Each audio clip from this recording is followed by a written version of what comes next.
അസ്സലാമലൈക്കും. ഈസാ നബിയെ പറ്റിയിട്ട് വിശുദ്ധ ഖുറാനിലാവട്ടെ ബൈബിളിലാവട്ടെ സാമ്യതയോട് കൂടി പറയുന്ന ഒരു ഭാഗമാണ് ഞാൻ ഇപ്പൊ നിങ്ങളെ മുന്നിൽ അവതരിപ്പിക്കാൻ പോകുന്നത്. ഒരുപാട് ചോദ്യങ്ങൾക്കുള്ള ഉത്തരം ഇതിലുണ്ട്.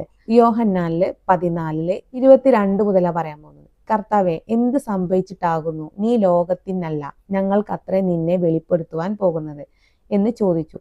യേശു അവനോട്, എന്നെ സ്നേഹിക്കുന്നവൻ എൻ്റെ വചനം പ്രമാണിക്കും. എൻ്റെ പിതാവ് അവനെ സ്നേഹിക്കും. ഞങ്ങൾ അവന്റെ അടുക്കൽ വന്ന് അവനോട് കൂടെ വാസം ചെയ്യും. എന്നെ സ്നേഹിക്കാത്തവൻ എൻ്റെ വചനം പ്രമാണിക്കുന്നില്ല. നിങ്ങൾ കേൾക്കുന്ന വചനം എൻ്റേതല്ല, എന്നെ അയച്ച പിതാവിൻ്റെതത്രേ എന്ന് ഉത്തരം പറഞ്ഞു. ഒരു പ്രവാചകനെ നമ്മൾ സ്നേഹിക്കുമ്പോൾ അല്ലെങ്കിൽ അനുസരിക്കുമ്പോൾ അതുവഴി നമ്മൾ സൃഷ്ടാവിനെ നമ്മൾ അംഗീകരിക്കുകയും സ്നേഹിക്കുകയാണ് ചെയ്യുന്നത്. അഥവാ നമ്മൾ ആ പ്രവാചകനെ നിഷേധിക്കുകയാണെങ്കിലോ അതുവഴി നമ്മൾ സൃഷ്ടാവിനെ നിഷേധിക്കുകയാണ്. എൻ്റെ രക്ഷിതാവാണ് ഈ കാര്യങ്ങളൊക്കെ എനിക്ക് പറഞ്ഞു തരുന്നത്, അതാ ഞാൻ നിങ്ങൾക്ക് അറിയിച്ചു തരുന്നത് എന്നുള്ള രീതിയിലാണ് ഇവിടെ പറയുന്നത്. നമ്മൾ മാതാവിനും നമ്മൾ രക്ഷിതാക്കൾ എന്ന് പറയും, എന്നാൽ നമ്മൾ സൃഷ്ടാവിനും നമ്മൾ രക്ഷിതാവ് എന്ന് പറയാറുണ്ട്. ആ രീതിയിൽ നമ്മൾ എടുക്കുകയാണെങ്കിൽ ഏറ്റവും നല്ലത്. ഞാൻ നിങ്ങളോട് കൂടെ വസിക്കുമ്പോൾ ഇത് നിങ്ങളോട് സംസാരിച്ചിരിക്കുന്നു. ഇപ്പം ഞാൻ നിങ്ങളെ കൂടെ ഉള്ള സമയത്ത് ഞാൻ നിങ്ങളോട് ഈ കാര്യം പറയുകയാണ് എന്ന തുടക്കത്തിൽ പറയുന്നുണ്ട്. സൃഷ്ടാവിനെ വെളിപ്പെടുത്താൻ പോകുന്നു. ഞാൻ നിങ്ങളോട് കൂടി വസിക്കുമ്പോൾ ഞാൻ ഈ കാര്യം സംസാരിച്ചിരിക്കുന്നു. എന്നിട്ട് ഇവിടെ പറയുന്ന ഒരു പോയിന്റ് ഉണ്ട്. ഇത് നമ്മൾ കൂടുതൽ ചിന്തിക്കുക.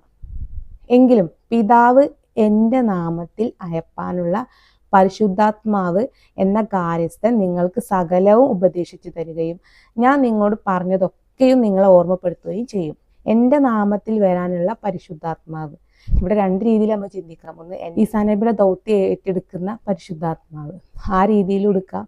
എന്നാൽ ഈസാ നബിക്ക് ശേഷം മുഹമ്മദ് നബി സ്വല്ലല്ലാഹു അലൈഹി വസല്ലമയാണ് വരുന്നത്. ആ രീതിയിൽ നമുക്കിവിടെ ഞാൻ നിങ്ങളോട് പറഞ്ഞതൊക്കെ നിങ്ങൾ ഓർമ്മപ്പെടുത്തുന്നു. അതേ കാര്യങ്ങൾ അവരൊന്നുകൂടെ ഓർമ്മപ്പെടുത്തി കൊടുക്കുന്നു. ഈസാ നബി എന്തൊക്കെയാണ് അവർ സമുദായത്തിന് കൊടുത്തത്? യഥാർത്ഥ സത്യം എന്ന് പറയുന്നത് ഈസാ നബി പറയുന്നുണ്ട് തൻ്റെ സൃഷ്ടാവിനെ പറ്റിയിട്ട്. തൻ്റെ സൃഷ്ടാവ് തന്നെ കാണുന്നവനാണ്, അറിയുന്നവനാണ്, തൻ്റെ ഹൃദയത്തെ ചലിപ്പിക്കുന്നവനാണ്, ഹൃദയത്തിൽ വസിക്കുന്നവനാണ്. നമ്മുടെ എല്ലാ കാര്യം സൃഷ്ടാവ് അറിയുന്നുണ്ട് എന്നുള്ള കാര്യങ്ങളൊക്കെ, സൃഷ്ടാവിൻ്റെ അംശങ്ങൾ എന്താണ്, എങ്ങനെയാണ്, എല്ലാ കാര്യങ്ങളും ബൈബിളിലൂടെ നമ്മൾ മനസ്സിലാക്കുന്നുണ്ടെങ്കിൽ അത് ഈസാ നബിക്ക് കിട്ടിയ സന്ദേശങ്ങളാണ്. അതേ കാര്യം തന്നെയല്ലേ വിശുദ്ധ ഖുറാനിലെ മുഹമ്മദ് നബി സ്വല്ലല്ലാഹു അലൈഹി വസല്ലമയെ കൊണ്ടുവന്നതും നമുക്ക് പറഞ്ഞു തരുന്ന കാര്യങ്ങളും ഒരേ സൃഷ്ടാവിനെ പറ്റിയിട്ട് തന്നെയാണ്. വിശുദ്ധ ഖുറാനിൽ പറയുന്ന അള്ളാഹു എന്ന് പറയുന്നത് നമ്മളെ ഹൃദയത്തെ ചലിപ്പിക്കുന്നവനാണ്, നമ്മളെ ഹൃദയത്തിലുള്ള കാര്യങ്ങൾ അറിയുന്നവനാണ്, നമ്മളെ രഹസ്യവും പരസ്യവും അറിയുന്നവനാണ്, നമ്മളെ കൂടെ ഉള്ളവനാണ്, നമ്മളെ മരണം ജനനം എല്ലാ കാര്യവും അതുമായി ബന്ധപ്പെട്ടവനാണ്. അതേ കാര്യം നമ്മൾ ബൈബിളിൽ കണ്ടിട്ടുണ്ടായിരുന്നു, തൗറാത്തിൽ നമ്മൾ കണ്ടിട്ടുണ്ടായിരുന്നു. കർത്താവിന്റെ നാമത്തിന്റെ മഹത്വത്തെ പറ്റിയിട്ട് ബൈബിൾ വർണ്ണിക്കുന്നുണ്ട്.